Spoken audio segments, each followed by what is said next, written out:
आप सभी को प्रभु यीशु मसीह के मधुर और मीठे नाम में जय मसीह की। आप सबका स्वागत करते हैं हमारे YouTube चैनल ख्रिस्टवानी चर्च में। आज की कहानी है दाऊद और गोलियत की कहानी, जिसका वर्णन हमें पहला सामुएल 17 अध्याय वचन 1 से 54 वचन में मिल जाएगा। इस कहानी में आगे बढ़ने से पहले यदि आपने हमारे चैनल को सब्सक्राइब नहीं किया तो सब्सक्राइब करें और बेल को दबाना न भूलें। तो आइए हम कहानी में आगे बढ़ें। एक बार फिर फलिस्ती इजरायलियों से लड़ने के लिए पहुंचे। उस वक्त दाऊद के 3 बड़े भाई साउल की सेना में भर्ती थे। इसलिए एक दिन दाऊद के पिता यसे ने उससे कहा, अपने भाइयों के पास थोड़ा अनाज और कुछ रोटियां लेकर जाओ और देखो कि वे कैसे हैं। जब दाऊद सेना की छावनी में पहुंचा तो वहां अपने भाइयों को ढूंढता ढूंढता लड़ाई के मैदान में जा पहुंचा। वहां दाऊद ने देखा कि एक बहुत ही लंबा चौड़ा फलिस्ती सैनिक इजरायलियों का मजाक उड़ा रहा है। वह फलिस्ती जो था पिछले 40 दिनों से सुबह शाम यही कर रहा था, वह इजरायलियों को ललकारता कि हे इजरायलियों, तुम अपना कोई भी आदमी मुझसे लड़ने के लिए भेजो। अगर उसने मुझे हरा दिया और मुझे मार डाला तो हम तुम्हारे गुलाम बन जाएंगे, लेकिन अगर मैं जीत गया तो तुम लोगों को हमारा गुलाम बनना पड़ेगा।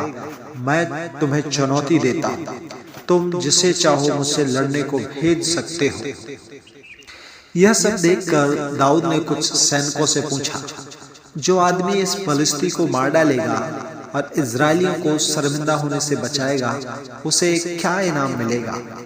एक सैनिक ने कहा, साउल उस आदमी को बहुत भारी धन दौलत देगा और उसके साथ अपनी बेटी की शादी करा देगा।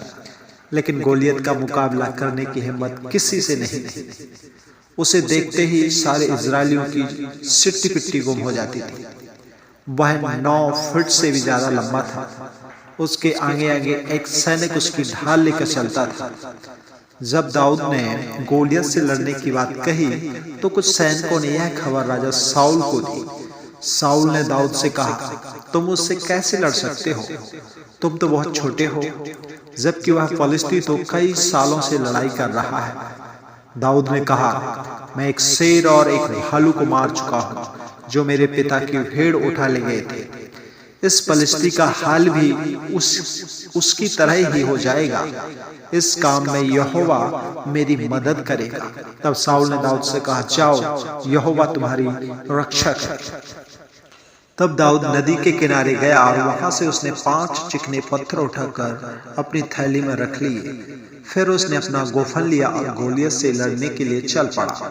जब गोलियत ने दाऊद को देखा तो उसे लगा कि दाऊद को मारना तो बहुत आसान है। गोलियत ने दाऊद से कहा, मेरे पास तो आ, मैं तुझे मारकर तेरी लाश चिड़ियों और जानवरों को खिला दूं।